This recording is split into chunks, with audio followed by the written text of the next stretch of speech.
what's going on YouTube? It's the brain of the mainframe here with two amazing co-hosts tonight. We've got JC Vaughn in the house and the teen sensation Billy Tucci. How we doing, fellas? I'm doing pretty good. How are you doing, Tex? I am doing great. Glad to be here. Yes, Excellent. yes. Excellent. And I put the teen sensation in quotations just for you. Well, I think that's excellent, but I really think you could do away with the quotes at this point. Oh, really? Yes, you are a teen sensation. Oh, thank you. I so want to be a teen sensation. I've always wanted to be a teen sensation. I would have loved to have been a one-hit wonder. I think it's Oneaters. Oh, it's Oneaters. Yeah. Well, gentlemen, Scala, good to see you. Without further ado, why don't we bring in our guest, who is one of our first guests.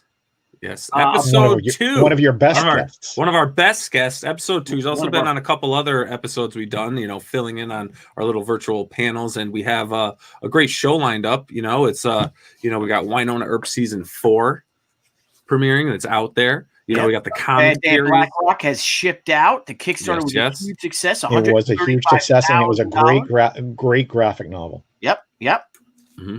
So without further ado, everyone, and we won't keep you waiting, we are now bringing the great, the legendary, the man on the ranch, Mr. Beau Smith. Beau, welcome. Beau! Man, those guns. He's got guns everywhere. Yeah, literally. What do you say, guys? Good to see you. We're doing all right, Beau. We're doing all right. Sun's out, guns out, huh? Your heads are real little, but I can see. I'm doing this via my phone due to technological difficulties with my other stuff. But, we all know it's Billy's fault, so that's that. It's always Billy's fault. Indeed. His shins will pay the price. Yes. Well, I am the Dr. Smith of what was the name of the Lost in Spaces show? What was it? Lost in Space. No, what was their ship? What was their ship called? The Jupiter 2. Jupiter 2. I am the Dr. Smith of you're the Dr. Smith of the crowdfunding Jupiter 2 comics. that is crowdfunding comics. Oh my god. I throw out wrong links and things like that. I try to sabotage it. No, you did everything right. You just didn't tell me I needed the Chrome thing. Yeah, the Google Chrome. Yeah, you just left out one detail. That's all. Like a left or right on a map. Yeah, kind of. There we go. That's all right. Hey, but we made it happen. We're all here. We're happy. The hate has dissolved. It's coming down. The smog is clearing. We're about to see the beautiful lake in front of us, and and that's where we're moving to. So, Beau, how have you been, man? It's been a while since we've had you on. How's life been treating you? Well, as always, January and February are the crummiest months of the year, but we're past that now, and things are looking up. It was a great day today. We've got a thunderstorm going right now, but today was beautiful. I got to talk to Billy earlier today. We just, discussed world matters and all that kind of stuff and how to beat the virus. And, so we're working on that. So I think that right there would probably get us on the new Bull Moose ticket that we're probably going to run on at one point or another. So we're solving problems one day at a time. We've got our own party. We're not red. We're not blue. We're just manly. And we're hoping to take that to the top. So it looks like beards are required, Billy. So you're going to have to figure something out. You got to tell Debbie that. So you got to give me a year. Somebody's got to be the teen idol, and that's going to be you. Hey, Beau, when was the last time you saw pre-teen your upper lip? Yes. What was that, Billy? When was the last time you saw your upper lip or your chin? 1976. Oh, really? Yeah, I have not shaved. Since 1976. My wife, my kids, none of them have ever seen me without it. I have no jaw. I have no chin. So this is like prosthetics and special effects in a TV series. I like it. Now we see your son Nick, Yeah. who scrapper, as we like to call him, like throwing guys around in bars and stuff like that. Takes after the old man. Well done. Oh gosh, that was Beau. That was Beau of the '70s during the lawless frontier. Nowadays, no, I shy away from that. I don't do that. In fact, even back in the '70s, one of my best friend is Ray Crabtree, and Ray was a football star all through high school and college, and he's 6'1", was well over 200 pounds. basically I was Spencer and he was my hawk. Let's put it that way. Nice. So I didn't have to worry about it too much. I could start the trouble and Crab would, he just finish it up. Now, Crab's, he was a Marshall University football player? Yeah, 4 years. He was a linebacker, defensive end. He was all-state in high school at tight end and linebacker and defensive end. In fact, I think him and his wife Krista might even be watching this tonight. I gave him Ray Crabtree, good to see you, the Ray. heads ups. So if he's on there, he might might be on there right now. One of my favorite people that I never met. No, you met him. Oh, that's right. We had lunch at Central City. That's right. That was an epic one. And then we hung out with Steve at Steve Morse. Your buddy. That's the right. Davis. That was a great one. That was a good It was weekend. great, except for how you forgot it, Billy. Oh, look, Kissel's on. Crystal's on there. Hey, Kissel. Crystal. She just joined on to see you, Beau, because she never comes on our show. Now Ray played football at Marshall. When did and how's this? When did y'all go to Marshall? Pretty good, huh? 74 to 78. 74. So when was the plane crash? 70. I'm sorry. 70. So he was part of that whole rebuilding team. He was I think his freshman year he would have been part of the young thundering herd. That's what they called it. Go Herd. Now Beau, for those that don't know, that was good. This is a tragic story, one of the most tragic stories in sports history, and they made a film about it with Matthew McConaughey, and the entire Marshall University football team, their booster club, right? Their coaches had chartered a plane, and they were flying back from a game, and the plane crashed in Huntington, right? Right near. Yeah. About a mile and a half from my house at the airport. Yeah. Yeah. And with all souls lost, it was a terrible thing. Do you remember that night? If you don't, I'm just. Yeah. I was in ninth grade and I remember that. In fact, a lot of the kids I went to school with, their parents, and my physician, my personal physician, he was also the physician for the Marshall team, and they were all on the plane. So there was a whole lot of them that were on there. In fact, Crab and his dad one time were pretty close to being on it in the last minute. They didn't.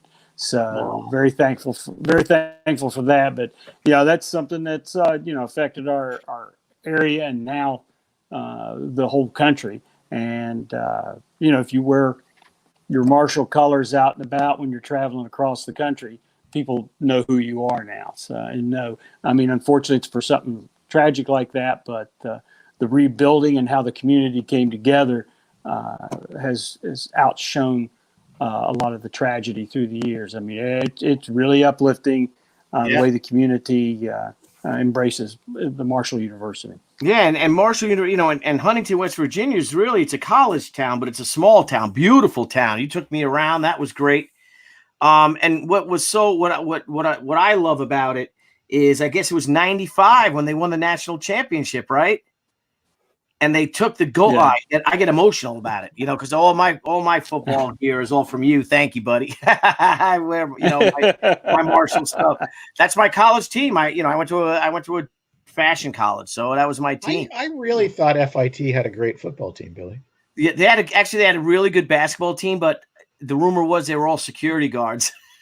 But anyway, so for those of you who don't know, when the Herd won the national championship, they stormed the field and they pulled the goalposts out, from the end zone, and they dragged the goalposts to the memorial, right? To the memorial for all the players that were lost. Tell me, and I don't mean to sidebar, but Billy's breaking up really bad. Is anybody else hearing that, or is that just me? No, everyone seems to be pretty clear on this end here. Yeah, including you, Beau. You're okay. You're clear too. Yeah, you look good. You have storms going over there? Okay. Well, it's just breaking up that. Are you hearing? You have storms? Beau, are you hearing the rest of us okay? What? Yeah, you're all breaking. You're all kind of doing it a little bit. Just technical thing. So anyway, I'm doing pretty good though here in what you're saying. I may finish the story. So the fans carried the goalposts and laid them at the memorial for the football team, for the fallen football team. And just an unbelievable story. This little small town, this small university, and what they were able to do. Yeah, phenomenal.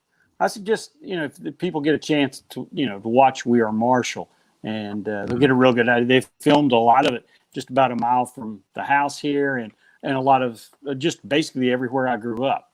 So almost everything you see. In fact, at the beginning when the movie comes in, you're flying right over the Ohio River, which I crossed today on the bridge. You will see a lot of the area. They were all here.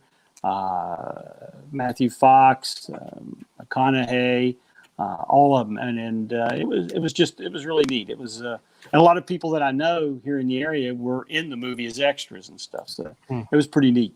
Now, didn't they use the ranch as the mayor of Huntington's mansion? They use what now? The Flying Fish Ranch, your house. Didn't they use your ranch as the mansion because it was the biggest house in all of Huntington? No one's been to my house. It's an undisclosed location. No one will ever be here, and if they do, they'll find a 45 in their face. No, I don't invite people over here. This is one of those Howard Hughes things, and yeah, I don't invite people to my house. I mean, Billy, you've been here numerous times. You ever been to my house? Never been to your house. Never invited me to your house. None. You won't be. Same goes for the others. I love you guys, but you're not coming here. Yeah, I went out with if you remember my ex, when she was a Greek girl, and we had this tragic love story that I could never go to her house, and even her drove me by like the street and said, "I live down there." I gotta say, yeah, that makes sense to me. You're not even going to get that far.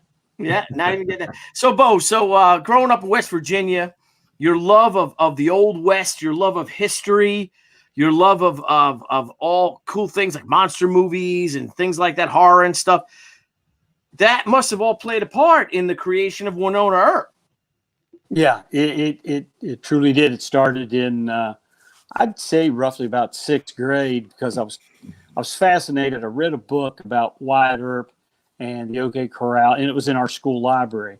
I fell in love with that because here were, it was a story of 3 brothers and the shootout, and I've got 2 brothers. So, immediately as a 6th grade kid, I started thinking of me and my 2 brothers. Mm-hmm. And, they fought the Clantons and the McLaurys at the OK Corral. So I just, being a 6th grade kid, substituted instead of the Clanton gang, the Universal Monsters, because when you were a kid my age, 1965, 66, Westerns were all over television and movies, and monsters, the Universal Monsters, were everywhere. And I thought, why you can't get any better than that, and having the Earp brothers fight the Wolf Man and Dracula and the creature from the Black Lagoon, Frankenstein. So I was constantly writing stories in my notebook when I should have been studying math, and it was always them fighting the Universal Monsters, and that's actually where it originated. And when I guess it was around 94, when I was in comics and doing a lot of work, I decided I want to update this and bring it today. And Westerns, that point and still even now are not as popular as they were when I was growing up. So I knew I was going to have to update, but I still wanted to kind of give it that Western feel. So I made it in present day, and I made her a descendant of Wyatt Earp from an on-set location affair that he had as technical advisor on Tom Mix's movie, which he actually was in real life. And she was a descendant of him from there. And instead of hunting normal criminals like a U.S. Marshal would and putting people in witness protection program, she did the same in paranormal crime. So she hunted paranormal criminals and put paranormal criminals, snitches in witness protection program for paranormals. So I just took everything that U.S. Marshals do, adapted it to the paranormal. I gave the paranormal a crime syndicate, just like what we have. We have, the Italian mafia. We have the cartels. Well, all this was broken down that way with the vampires and the immortals at the top of this criminal tree, going all the way down to the zombies, which were the lowest form of petty crime in the paranormal world that you could get. werewolves were at this point, creature from the, I mean, gremlins. They're all in there in the crime tree. So, and through all this, the first issue was published in '96 at Image Comics, and we've had little touches of almost all of those different monster criminals at one time or another. One of the things that I really liked about it, Beau, when you first started, was you didn't hesitate to mix serious danger, serious threats. The marshals themselves were serious, but you also really put a sense of humor into it, like you had the vampires who loved the Andy Griffith Show. Yes, the Bobo Del Rey, the head of the Trailer Trash Bloodsuckers, had a thing for the Andy Griffith Show in the first issue. Another drug dealer that he was dealing with comes in and kind of makes a snide remark because they've got Andy of Mayberry on, and he said something about Aunt B, and Bobo kills him. He basically says, "You don't diss Aunt B," and they hang him up, drain his blood right there. And he, that's just one of the likable quirks I wanted to put. And I always try to do that. Every book I have, I really try to put a sense of humor. And my main thing with any character I do is likability. You've got to have a likability to every character, even the bad guy, because bad guys never know they're bad. I never understood as a kid, even in like third grade, why when the X-Men fought the Brotherhood of Evil Mutants, even as a kid, why would they call themselves evil? Yeah. Are they? And then I kind of rationalized it and said, well, I guess they're just that bad. They don't care. So, that was the only thing about it. But bad guys don't think they're bad. They think they're right. And that's another thing. But so, always try to make it so that the bad guys are, they've got some likability to them. It may not be much, but it's some. At the time you were launching Wynonna, you obviously had a lot of experience in comics in a bunch of different parts of the field. You'd worked in sales and marketing, and you'd been a writer, creator, and you'd also written other people's properties. Did you have an objective other than getting your comic out there and getting it done? Did you have an objective when you launched Wynonna? What did you want to just do your own stuff, or was it just going to be part of your thing? I've always got stuff that's my own that I want to do. But I have almost, if not just as much fun doing other people's characters, whether it's DC Comics, whether it's at Marvel, any other, when I did a 2.5-year run on Guy Gardner Warrior at DC, it was a great time in the 90s. And that was from about 94 to 96, 98, maybe, that I did that. And part of my goal was not only did DC at that point give, hey, the sales on this book suck and we'll probably cancel it 2 issues into your run, but have fun while you're doing it. Well, I did from issue 20 through 44 and 2 annuals. And we went from, if I remember at the time, it was right around 40,000. And back then, that's when you got canceled, when you did 40,000. That was that low. And at our high point, we brought it up to about 65, 70,000, which was pretty good. And my point through there was not only to make Guy Gardner likable, because before that, he was, to me, the Batman punch, a one-note joke character. And no one ever built from that. That was a great thing. It was a great scene. It was funny. I liked that. But they just froze it in time and said, this is all he's going to be. He's going to be a bull-headed jerk. This is what the moment you're always going to remember.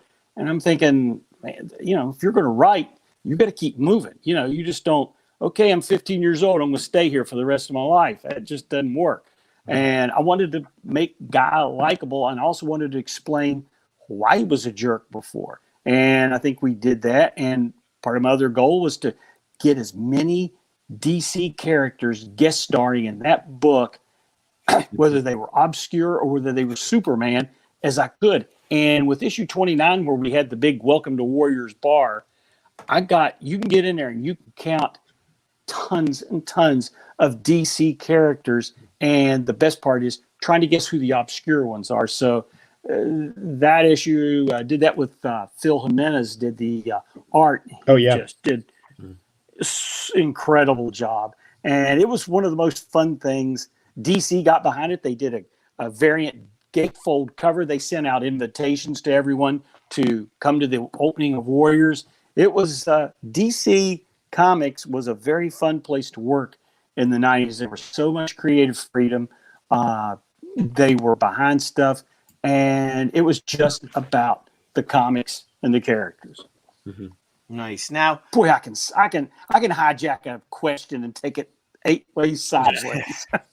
Now, Beau, you know what I find so interesting is that you're known as, as this no BS type of a guy. I mean, you're incredibly well respected throughout the entire industry, from as JC was talking about, from your marketing expertise to your sales to your writing to being an idea man that so many people come to with ideas and stuff, and also being a history buff and being known as almost like a gunfighter, that have pen will travel.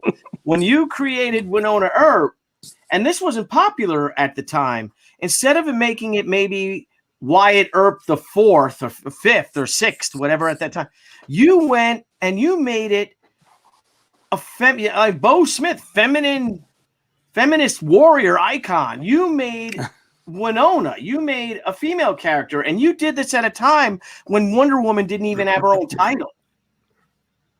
She didn't even have her own title when you launched Winona Earp. So what drew you to say, wow, this character really would work better as a woman, as opposed to the stereotypical male gunfighter type guy? Because it wasn't, you never see that. I mean, they made that terrible movie Bad Girls, right? I think that Western film with Drew Barrymore. But aside from things like that, I mean, you went and bam, and you introduced this woman, protagonist.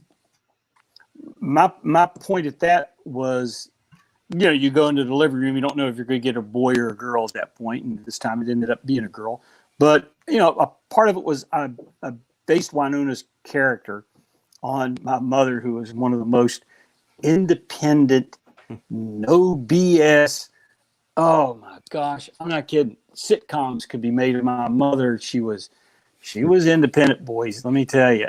She's young. My dad was a man's man. 6'1", 250. Someone ticked him off. They got knocked out. But my mom ran the show.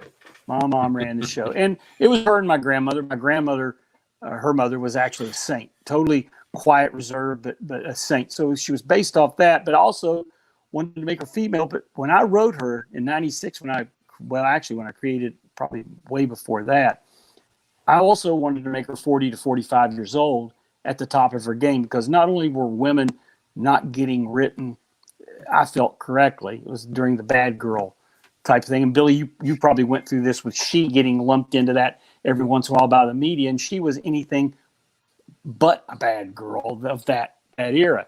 And I wanted not only for her to not be that, but also wanted her age group represented. I mean, you never saw females 40 to 45 at the top of their game.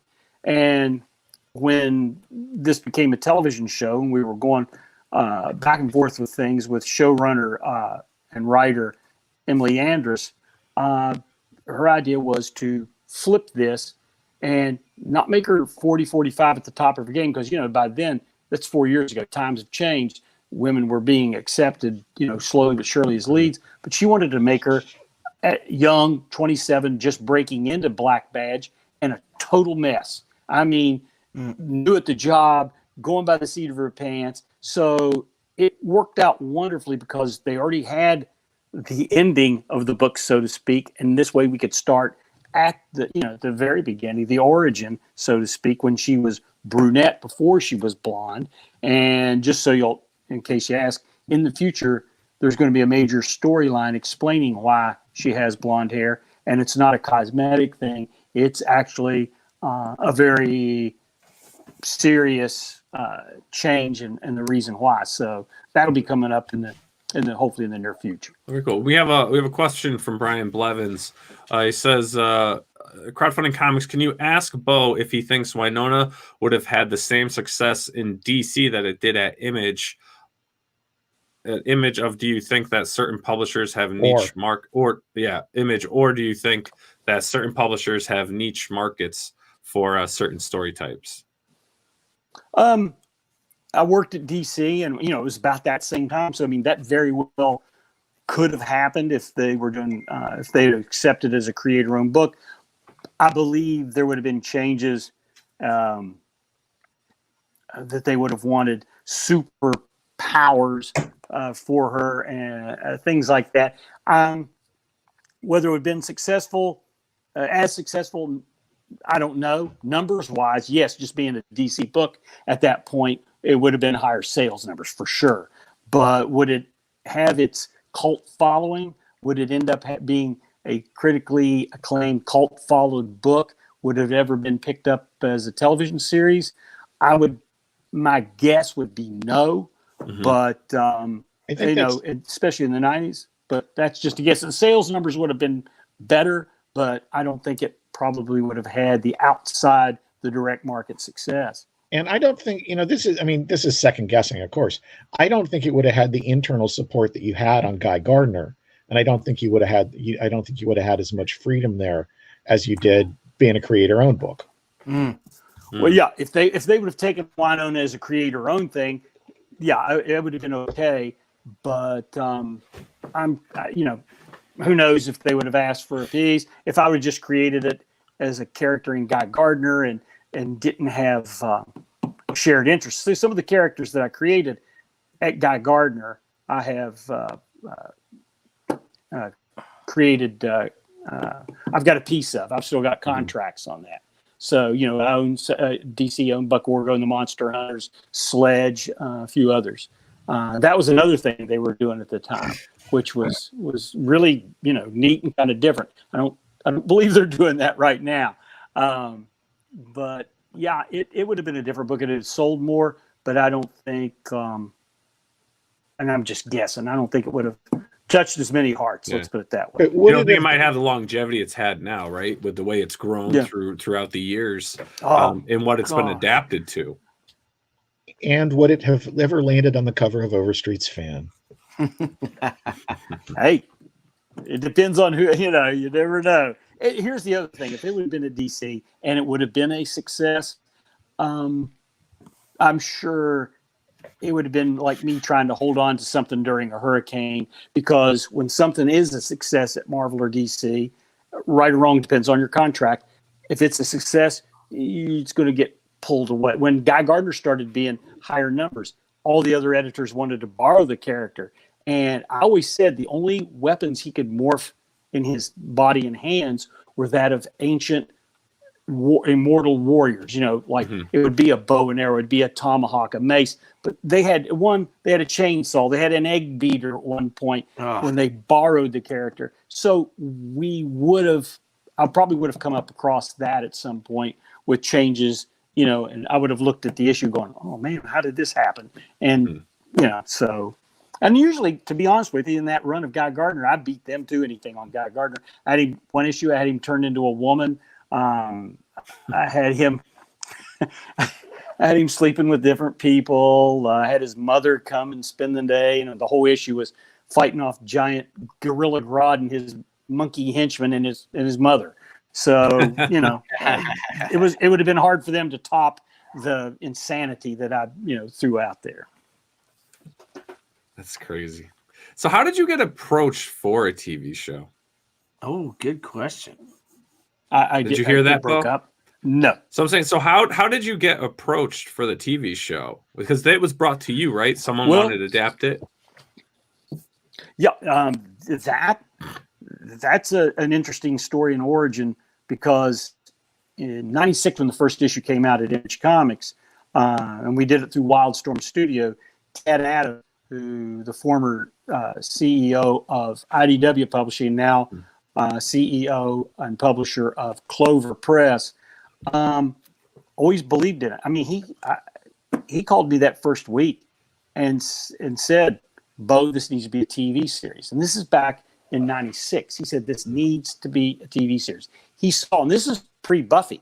I mean, he saw it. And I was, Ted's one of my best friends, and I went, thank you very much. That's great, And he, through the years, continually pushed and pushed, getting that in front of people's eyes as a potential TV series. And in 2000, when IDW took over publishing of Wynonna Earp, first words out of his mouth, he goes, I'm going to put this in front of many eyeballs as possible. And we were put in front of a lot of eyeballs. We had a lot of meetings. We had, at one point, we were optioned by Peter Lenkoff. Peter Lenkoff then was a young guy in Los Angeles. Now he has Hawaii Five-0. He has Magnum PI, MacGyver. He was also, and Peter is a great guy. He was just a young guy, trying to get any property he could to push out there. And Peter had it for probably 18 months, was unable to do anything at that point. I don't think he came near having the clout that he does today, but he was a great guy, very supportive, and tried his best. Then we were optioned again a few years later by Fox. Unfortunately for me, it was the same year they optioned Joss Whedon's Dollhouse and J.J. Abrams' Fringe. So there's 3 science fiction-y kind of things, and you take those 2 guys, Beau Smith is going to be at the bottom. So we got pushed a little late, and by the time we got pushed, those 2 shows were getting near time to be taken off or canceled or stopped. So they didn't want to take a chance. We haven't done we're not going to do it, even though both those shows were fan favorites. But that was the next time we were optioned. We talked. Ted and I had an incredibly awful, terrible meeting with Japanese distributors and television people and game people one year at San Diego. And by terrible, we had no interpreter. We had nobody representing us at the time. And it was Ted and I trying to fumble through the thing. And it didn't go too good.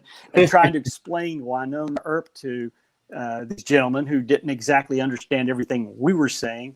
And so that didn't go too well, but Ted never stopped. He never let any of that stop. So he continued. And by this time he'd go, this is going to be on TV. And I'm going, man, Ted's a good friend or something, because he won't let go of this. And he called me up one time. He goes, Sci-Fi is interested in Wynonna Earp. And by this point, this is 5 years ago, I was going, oh, that's great. That's great. And I love Ted. But at that point I was just going, okay, whatever happens, happens. If it doesn't, I would really. And then he was calling every day. He was calling every other day. Hey, they're about this. I think we've got a showrunner. She wants to do this. I've got a Bible. I've got a spec script. I've got the script of the first episode. I want to send these to you. We'll see what you think. These ideas. And it just bang, it started half-assed. And I got the Bible for it, and I got the script. And to be real honest with you, there were a lot of changes, a whole lot of things that she had done in it. But your initial read, now I want to tell this to anybody who gets something like that. The initial read, I was going, and I said, no, I'm going to wait a day. And I read it twice, read it the next day, and I said to myself, okay, you've been doing this since 96 with this character. You've gotten as far as basically you're going to go in the direct market. No, we didn't have a lot of new people, especially from the outside coming in. So there were only 2 changes I made in the script and the Bible, and bang, that was no problem. Everything else I said, Emily knows television. She's been doing this for a while. She's a showrunner. She's a writer. And she's a very, very smart writer, very funny. And I said, I'm trusting her instincts to take this. I'm not going to say to the next level, because I always think comic books is above everything else, but to this other level. And I trusted her and a lot of other people. I trusted our production company and everybody else. And sure enough, it worked. What she did was amazing. I always like to tell people, and I use this cliche a lot, but I gave her a loaf of bread and she made sandwiches for the world. And she certainly did and continues to do it. They take ideas and things that I've done in the book and things we've talked about, and it's the neatest thing. They add these layers. We keep making this crazy quilt, and they just keep adding her, the cast, everybody involved. Emily is just such a huge piece of why this works with readers that I've never had. And most of the readers, the ERPers, are first-time comic book readers. They're not traditional comic book readers. So this is an entire vocal audience that Emily has brought from television to comics. And hopefully I've brought Wynona's 20 years of comic book readers to the show. And, a long way around the barn. That's pretty much the story there. Well, we've had a couple conversations about this, but talk a little bit about how devoted those ERPers are, man. And as a very early one, I'm very happy to see that. They, I never try to hide my age, guys. I'm 65 years old, and this happened basically about 5 years ago, so it was 60. How many people in their career can have it totally turned upside down at that age? None, if not very many. And the ERPers did that. I went from being the titan of testosterone to the emperor of estrogen. And they are, with guy fans, most of my male base fan readers for all these years are ages 15 to 55, and they're guys. You see them at a convention, hey, I really like your stuff, bang, they'll hit you on the shoulder, they'll make some, and it never fails. When I put up something on social media, the guys will always, it's always a smart ass remark, always, but it's meant as affection, but it's always a smart ass remark. With the ERPers, and not taking anything away from the guys, but I've never been treated with so much kindness and respect in my entire life, where situations have come up where my male fans would have attacked somebody who attacked me. The ERPers kill them with kindness and end up 9 times out of 10 bringing them in, and they become ERPers. It's unbelievable. When San Diego is a great example. When I went to San Diego before, and I've been to it a million times, signed books and stuff, it's always great. Every once in a while somebody will bring you, hey, here's a Moana Beast comic, Beau, I brought it for you. And, I'm always thrilled about that. I've got a great collection of the same 2 issues. And the ERPers, I have to take a bag with me now, because they do me and the cast. They've showered me with gifts. I mean, handmade things that they have done themselves, and they know my likes, my dislikes. My dog Cobb is on so many T-shirts that the ERPers wear. It's unbelievable. They are, you could not ask for a better fan base, and the beauty of it, the part I love, is they've all become comic book readers, and they're discovering it for the first time. And if Wynonna Earp can be their first comic, as the old saying goes, you never forget your first. And whether it's in love, film, or comic books, they don't. Wynonna Earp will always be their first. And it's I could not, as a creator and a writer and a lucky stump jumper, I could never ask for more than that, ever. I think that one of the things that's really cool, actually one of the greatest moments I've had in my whole career, and I was glad to hear you just talking about estrogen, because I'm gonna whip out here for a second.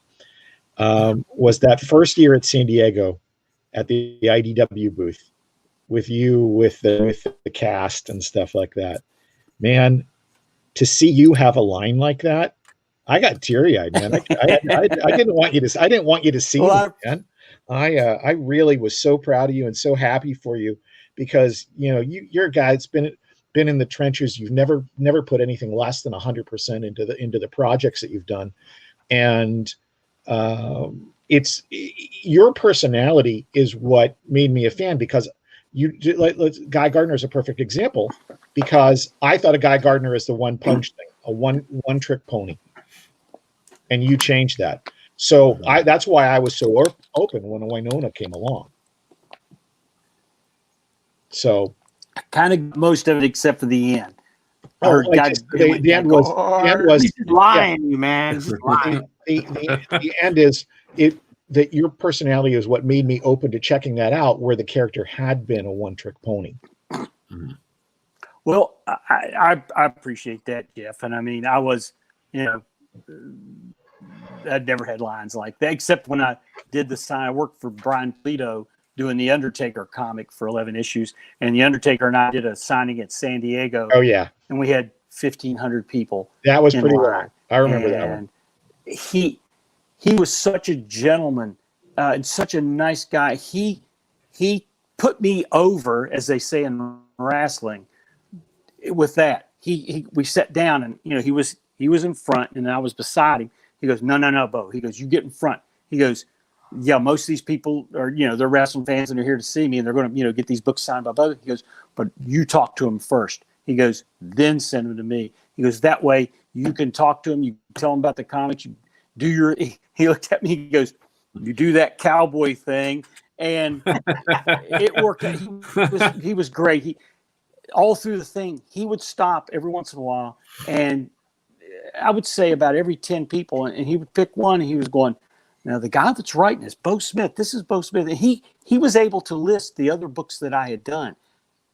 No one coached him or anything like that. He did that himself, and he put me over. So, I mean, that was huge. He was a gentleman. He's a scholar and just knows how to take care of people he's in the ring with. Let's put it that way. But yeah, that San Diego, that first one, Jeff, was, that was something I'd never. And I've worked for Todd McFarlane, I've worked for Jim Lee, I've worked for all the Image guys, and I've been there, guiding the line, seeing their line. I've seen them, but I never thought I'd be on the receiving end. Just as I'm sure Billy never thought he'd be on the receiving end of so many shin-kicking losses to me. Oh, not last year, bro. I'm coming for you again, man. I'm coming for you again. I got Matthew training with Matthew and kicking me. So, Beau, now, San Diego, because we're starting to run out of time here. Speaking of San Diego, you will be returning to San Diego, won't you, this year? What now? You will be returning to San Diego this year. Yes, and another dream. Two dreams happened this year that I never thought would ever happen. I'm going to be a special guest at San Diego Con, which still is hard for me to wrap my tiny reptile brain around.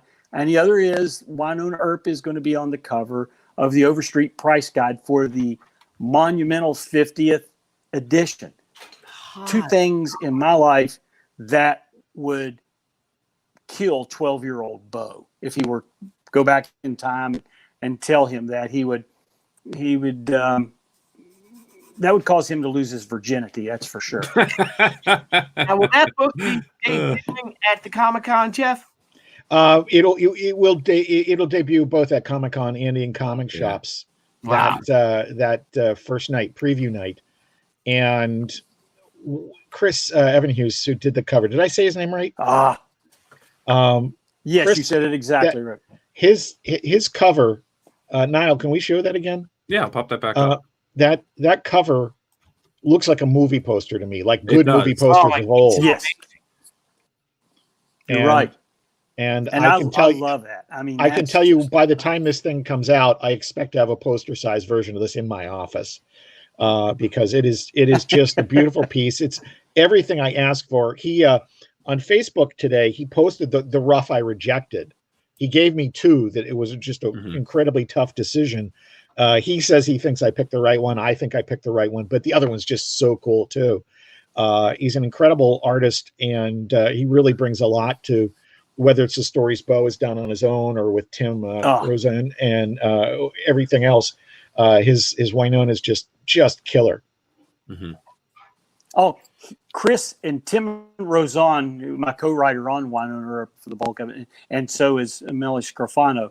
But Tim and I always talk about it. Chris is an actor's artist, and I don't mean that he does. Yeah, the actors. Good term. He any book he does, he is going to be an actor's artist because he adds so much expression and little nuances.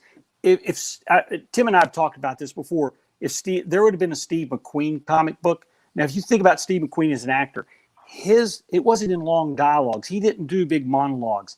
he did a lot of it with expressions, with movements and mannerisms. Physicality. And Chris is able to get so much of that across. It's like the character Valdez. She's not a lengthy talker, but she says it in actions, but she says it with expressions. And Chris just, from day one, bang, bang, bang. That's all. He and I have a trouble when we're doing the book, and with Tim as well. All three of us are trying to not end up making it a Valdez comic, because we could do that very easily, because we just keep picturing what Chris is going to draw. And the guy is amazing. We lost him to G.I. Joe for the season 0 series, which I'm glad to do, because he's doing G.I. Joe and it's a lot of fun, but we're never going to let him go. Never. Mm-hmm. I mean, Marvel DC may snatch him up for somebody else, but no. As long as I got a breath in me, I've always figured, even at 65, and Billy can attest to this, I got at least one good fight left in me. So for one do or die thing, I can get that one last shot. It may be the last hurrah, but nobody's going to get him. He's just, I will work with that guy forever. Well, I think that when you see that cover, it's great. And I just want to say that, as a very long time Overstreet supporter, we're thrilled to have you on the cover, man. So. Oh, it's everything to me. Like I said, this has been a very, very special year so far. And with season 4 in production right now, to be honest with you, I can't say really much about. I watch the dailies every day, and I know what's going on and stuff, but I can't give anything away. I mean, literally, I don't want that one last fight I have left being tried to keep Emily Andress from killing me, because let me tell you, she's an in shape, strong young woman, and she could probably take me. If we go into a shin kicking thing, I think I'm going to lose that. Yeah. She's a former figure skating. Billy can attest. My legs are nothing but pipe cleaners, boys. So you're easy. You're fast. Hey, that's true. I am quick. And well, I'll say this will be one moment of glory days, bragging. Junior high, school, and college, I ran track. I didn't run distance. I ran sprints. And the fastest time, this is back when they did the 100-yard dash. It wasn't in meters and stuff. But twice in my life, I ran a 9.9. That is fast. So I had my time, guys. I had my time. I'd like to race you now, old man. Maybe I don't have one. San Diego to the breakfast place. I know. I don't have any races left in me. My boys, when they were probably about 12 or 13, we were out on the porch here, and they were with their buddies. And hey, you used to be fast. I think I can take you. 12, 13. They want to thin the old line from the herd at that age. So I said, all right, we'll go. We marked off about 40 yards of them and their buddies. And, we were lined up, and I said, son of a bitch, I've got to win this thing or I got to die. And that I beat him. I went and I did it. And I beat him. I was probably, 40 then. And I was going probably about 185 pounds then. I ran like I do now, about 155. But I beat him, and it about killed me. Just about. And that was your last race, that right? That was the last race. Never raced any of them again. Just left it at that, and went out in that one moment. That is the glory. Nice. Which is like my dad. My dad was 6'1", 250. He used to fight bar fights and stuff all the time because he had a pinball machine jukebox business. Late at night in a bar, there's always some drunk wanting to take all that money and stuff. And Dad could handle himself. Well, we used to wrestle and fight with him. It was Big Crabtree used to do this a lot. Even in high school, if you wanted to thin the old line out of the herd, we'd get on jumping. And within 5 minutes, he'd have my head making me eat shag carpet. And he had big old Crabtree in a headlock, and Ray couldn't breathe. His head would be all, his face would be all red. And then I'll never forget, we got in college, and Dad was, again, shag carpet. Dad was in the den sitting in that beanbag chair. And I said, hey, old man, come on, Tom, let's go. Let's bring it. Let's go. And he just looked at us And he reached down, like I say, he's in the pinball machine jukebox business in bars late at night. You got to be prepared. He just looked at us. He goes, "Nah, sorry, boys. What's wrong? You afraid to fight?" He goes, "Nah." He goes, "I'm not gonna fight you anymore." And we go, "Oh no." He just went down, tapped his pocket. He goes, "I'm just going to shoot you."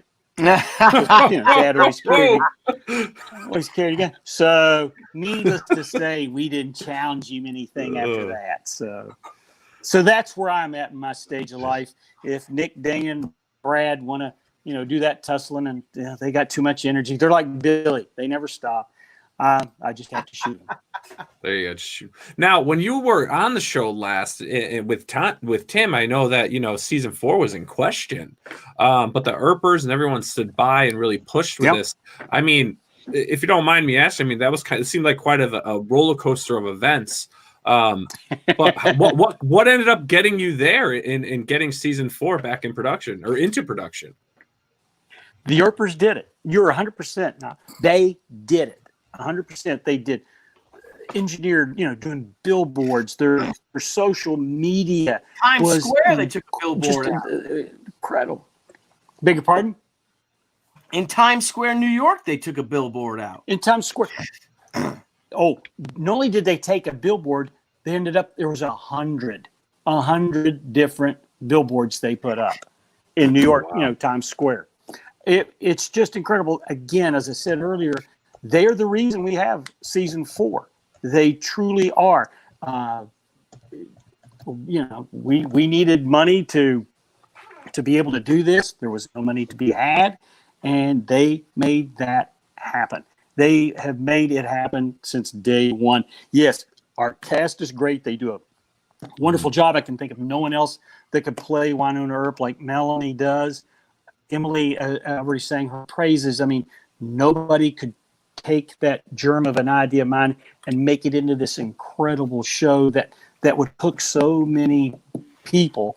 And then you've got the Earpers who I've said, who are nice, they're elegant, they're sweet, but that's one fight they weren't going to lose, and they never had to ball up a fist to do it. Yeah. And that's an amazing lesson just for people in our times in general. Never seen anything like it.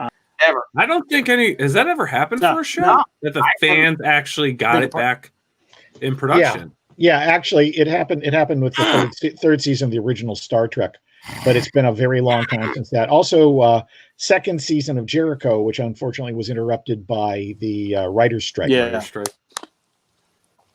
That's incredible, though, and it is such a great show. I enjoy it a lot, and we followed a lot of that, especially after you guys were on, just to see what the Earpers were doing, and we were kind of tagging along with those hashtags and everything, seeing everything moving. But it's great that's into season 4. Where are you looking at now with the future for the comic? Do you have any other campaign, like crowdfunding campaigns going on, or any other books lined up? Tim and I have the next graphic novel all planned out and ready. Bad Day at Black Rock was a Kickstarter. It was crowdfunded, as they say. And, Tim and I, of course, were, and Chris as well, is this going to work? Yeah. And, Tim called me up. He goes, "Mr. Smith, I don't know. What do you think? They like us that well. What's going?" And I said, I don't know. And then one day he called me back up. And the day before we had talked about it, oh gosh, we're kind of worried and stuff like that. He goes, "The Earpers, Mr. Smith, the Earpers. It's going to happen." And our 40,000 was what we needed. And within less than 48, we had exceeded that and gone beyond. And like Billy said, when it had 135,000, Tim and I were just like in another planet. And it goes again to show the power of the Earpers. It's just amazing. And to be able to do that is just, and the thing was that went up, and we've been bombarded ever since. Like, okay, when's the next one? When's the next one? They'd have it every week if they had it their way, and they would support it every week. They're amazing people. What's the old saying? They put their money where their mouth is. And not only that, but they put their support. They put everything behind it. And again, in fandom, it's just I've never experienced anything like that. And if you want a small testimony to that too, I can tell you what happened ever since we posted the cover for the price guide. Obviously having Spawn and Spider-Man, we know what is going to be the best-selling one in the direct market. Todd McFarlane did an amazing cover, right? But if you want to see what's the best-selling one on our site for reservations, it's the Winona cover. Oh, geez. How many covers do you have for the 50th? How many covers for the 50th? Yeah. We have 3 that we've announced so far. We have one more, which will be the big edition that we will. I think somebody might break the news on Saturday, but we'll actually have it up on Monday. Oh, wow. Fantastic. I'm really excited that they're going to get the Overstreet price guide in their hands for the simple fact I hope it brings them as much pleasure as it's brought me through all these decades, because when I get mine, that's at least a week to 2 weeks of every night getting that off the nightstand, looking up new stuff, not just looking up prices this, but reading. That is it's a history book, it's a textbook. It's a thrill to see and hear and read all the information that retailers and collectors add to that. And I hope that it's the start of a comic book collection for everyone that picks that up. For the Earpers, especially, who are non-traditional a lot of them first-time comic book buyers, I hope this is something that they'll go, oh, I can look up the history of this comic. I want to try that one. And I hope that the Winona Earp section in the price guide is always dog-eared, that's the part that they always go to first, and then, like a virus, spread through the rest of the book. Amazing you should mention virus at this time. I think that I couldn't agree more with you, Beau, about that, and I really hope it is a further welcome introduction to comics. And thank you very much for saying so. Yes, well done. Nope, all heartfelt. Beau, I just hope. Ben, I was just talking about. I hope my petition to Overstreet Price Guide one day gets fulfilled, and that's the removal of every Billy Tucci comic book that's ever been published, except Wolverine versus She. That was a masterpiece. You could try it. Well, Beau, we are over time. We are 11 minutes over time. Okay. We know you got work to do. You're working all night, but you've got season 4 in production. We hope to have you back on when the season debuts. We'd also hope you'll come on when you and Tim launch the next Winona Earp crowdfunding campaign. Do you have with a title Google Chrome graphic novel? Yeah. Yes, I've got Google Chrome on my phone now, and maybe Tim and I, or maybe somebody else from the show could get invited back and have some more fun. When's the premiere of season 4? What's the date? Not sure yet. Not sure yet? Okay. Not sure yet. Do you have a title for the next book? I'm not even sure that the cast can live. It's 20 below zero and about 3 feet of snow up there. Oh, wow. And I got to say real quick, as actors, whatever they're paying them isn't enough, because they're out there in skimpy or no clothes. And I don't mean slutty, skimpy clothes, just ripped, torn from fight clothes. And they're out there in this every day, and it's unbelievable. Not a whine, not a whimper, not a complaint. Well, they believe in it, man. They believe in the show. They fought right along with the Earpers. Oh, yeah, without a doubt. I mean, all of them are back for season 4, and you think about that. And I can tell you this, just from Tim Rozon's thing, he turned down other things so that he would have this time to grow the mustache and come back. And he did a lot of work this year, but they're dedicated. They truly are. I'd say I don't deserve them, but that's pretty obvious. Roger that. Perfect. All right, Beau, thank you so much for coming on. We appreciate it. Sorry for any technical mishaps you had trying to get on. Next time you come on, I will personally double check. Tech chimp, so yeah. I'm a chimpanzee when it comes to this stuff. I mean, I've recently learned how to cut and paste, so if that gives you any idea, Yeah. I was playing with a little sketch making a Muggabow man. There you go. Hey, looking good. I gotta finish that. Look at that.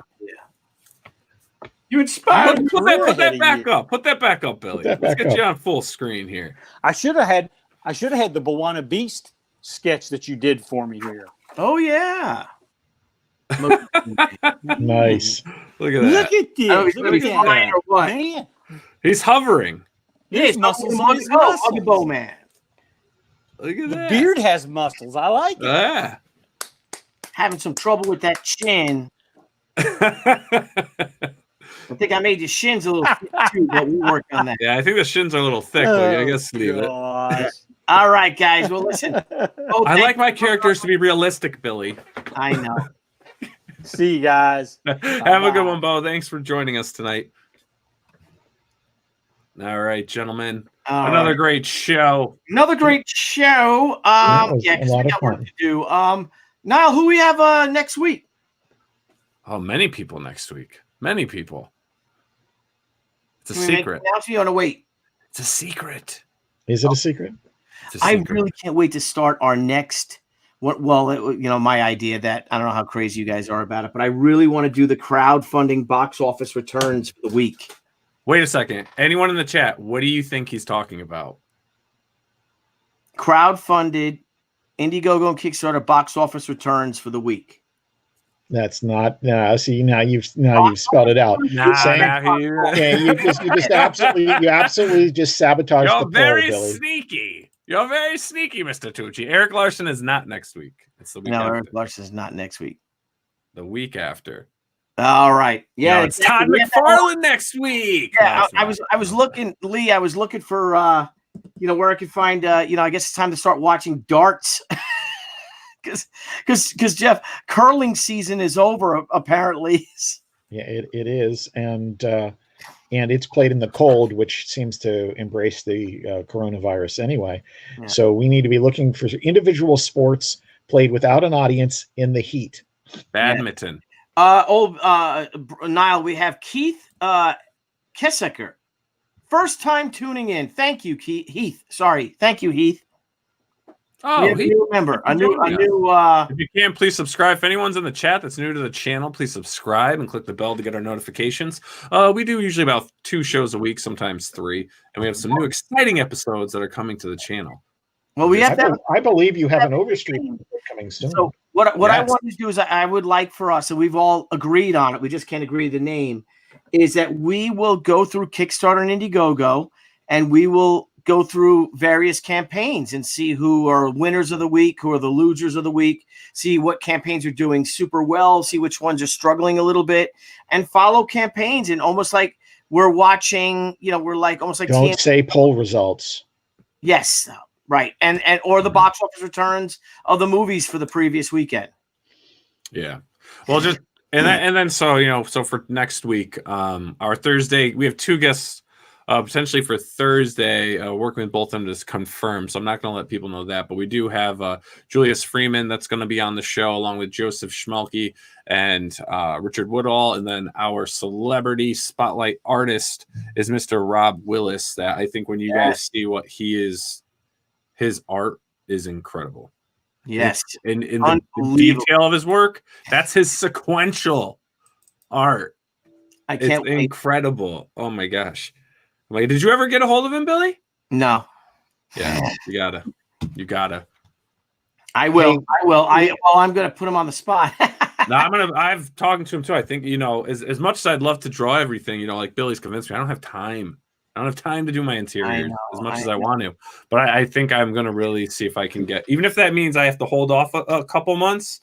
If I can get Rob to do it, I think he can. I think he can take the vision in my head and bring it on paper even better than I could. Lee Ditzworth has a good comment there that he's going out this weekend to see Bloodshot. And it's coming out this weekend. Bloodshot. It's unfortunately for them. They had the premiere night before in Los Angeles, and I saw photos that Kevin Van Hook, one of the original Bloodshot creators, had posted with Dinesh Shamdasani and several others from the Valiant team, and to me it's a really cool step that It's not a super huge budget, so maybe it can weather this horrible period that they're launching during. And it's unfortunate that was this thing.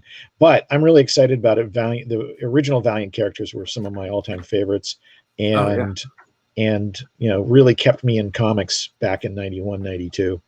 And I think one of the greatest things about this is that, in addition to Winona Earp, I also have Bloodshot on one of my covers this year. So excellent. Yeah. That's great. You know what though? Bloodshot has been like the movie for me that like I know it's coming out, but I feel like I'm not seeing much about it. Like even through the whole process, like and when it would come up, I'd be like, oh yeah, there's a movie coming out. Like maybe it was just me. Maybe I'm not seeing enough, but I felt like the promotion the marketing was not aimed at our market. And I don't know if that was a deliberate decision on Sony's part or not. I'd be curious to find out. But on the other hand, it's a Vin Diesel movie. You sort of think it's going to make its money, even if it's just on pay-per-view. And internationally, you just sort of think it will. And I'm seeing TJ and Lou T and everybody else is talking about, and I know Blevins is a huge original Valiant fan. It's hard to say. I mean, I was just, I was sort of done with comics, and that came along, and it's just an amazing period. It would be good to get some guys from a couple of the different iterations of Valiant on and talk to them. That would be great. We could do a Valiant episode. I mean, because Valiant, they didn't have any titles, but what they had was all great. What do they have, like 7 major? Well, they actually 8, and it's amazing. It's an amazing math. 8 is what Marvel had before the 1968 expansion, and that's why when Hulk got canceled after number 6, Hulk starts appearing in the other titles, because they had a unit that's what made the Marvel universe. Is the fact that they had too many characters for how many books they could publish. Yeah, and the great thing that Valiant felt like, if you picked up, say, XO number 4, which was my first issue, you had the same ability to feel like there's a whole history here, even though there wasn't. There's only 3 issues before it, but they were written with such a depth, and that's typical Jim Shooter. But he had other great guys with there. David Michelinie was one of the writers. He wrote Ronnie, and man, that stuff was great. Yeah, no, it is. And I have a lot of that. If you go back to the originals, the pre-Unity and Unity, to me, it's absolutely the best. There's certain like real high spots after that. Bloodshot's one of them. Dan Jurgens' run on Solar, one of the few things I think I might differ with Jim Shooter about. Jim's run on Solar is the best science fiction to ever occur in a superhero comic, and I'd fight Beau Smith about that if he disagreed. But I hate to admit it, I have those books and I haven't read them. Dude, Solar Zero, Solar Zero was serialized in 1 through 10, and it's Shooter, Layden, Windsor Smith, and it is so freaking good to this day. It's great, and I was just rereading Unity today, so I'm gonna have to break out those Solar books. I've got a bunch of books. I have them and I've never read them. Well, now you got to read them. I got to start going into the vault and reading again. There you go. If you need me to make you a list of great comics, I'm your guy. Perfect. All right, gentlemen. So we had another great show, another night. We'll be back on next week. And as some of you may have seen on Facebook, if you follow me, we are looking at, long before the coronavirus, we've always talked about doing like an online convention. I think now's the time to actually take it more seriously. Yeah. And we kind of put it out there for artists to see what kind of replies we would get. And we got a decent amount of replies, people interested in it. So you guys, I think a great sample of what can be done with this. Terry Moore's doing it this weekend. And I think that there's a great opportunity for this show as facilitators of getting the word out about various projects, and also interviewing, great established creators. I think it's a powerful tool. So I think you guys really ought to explore it. Yeah. Well, we used to do the auction show back in the day. So, we know how to sell in this medium. And I think, I saw a couple artists do it. They're doing their cons right now, and it looks a bit cumbersome for one person because they're trying to draw, they're trying to take commissions, they're trying to sell books, but there's a team involved. You know, you've got to have the moderator, the pitchman talking. Now that could be the artist, but then there needs to be people behind the scenes tracking things, logging things, getting information, who has what, who's buying absolutely what, how are they doing stuff. And the way I'm envisioning we could do this, Jeff, is you know, we pick maybe we'll try it once, maybe next couple of weeks. Maybe we'll pick 6 artists and we'll schedule them out through a Saturday, because you can't have everyone on at once. You got to focus one time, because it's just you can't do it. When we had the round table talking about Endgame, that was real enjoyable. But that's about the only time. That's a panel. Yeah, that's about the only time I want to see that many people on the screen. Yeah. Anyway, the pictures, the images get too small, even if you have a decent sized monitor. And I think like when we had the 4 of us on tonight, that worked great. 3 of us works fine. Even the 2 of you guys, it works really great. But I think when we go too many, you're always worried about getting somebody in and having somebody feeling left out, and you don't want to have that. Well, one thing we could do to break things up, and I know Polito's doing with his, is you can do the panels, and then you can have those people. You have to treat it like a panel, like a moderator, and then you have to go to that's not give them bad. the proper time. But then, like what I'm thinking for the online convention is, you know, it is something I'm looking at. Like, you know, is it a charge to do it? You know, is it free to do it? How do you? Because I mean, we're setting up production, we're running your sales, we're doing everything. So that's why I'm trying to feel it out. Like, is it worth it? Is it not? It's an interesting thing. Like if you go to GateCon, which is a Stargate convention, when the panel discussions come up, there's You're muted, Billy. Billy, you're muted.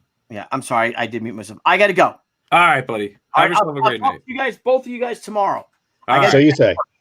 All right. See you guys later. Good night. Tally ho. So I'll just finish up real quick, because you know it's down to the non-celebrity portion of our show. We're the biggest celebrities on this show. The going to GateCon, I learned so much doing that. I mean, it was maybe, I don't know, guessing maybe 550 people tops, and I had my best sales at any comic thing that I've ever done, and all I had was 1 book with 2 covers. Yeah. But what happened was, any time that there were panels, the dealer room shut down. So it may be that you use panels to punctuate the various individual creator segments. And so there's something that could be done that way. I don't know. Well, that's what it'd be focus. Like maybe, you know, if you do 6 creators, maybe we're on 2 hours per creator.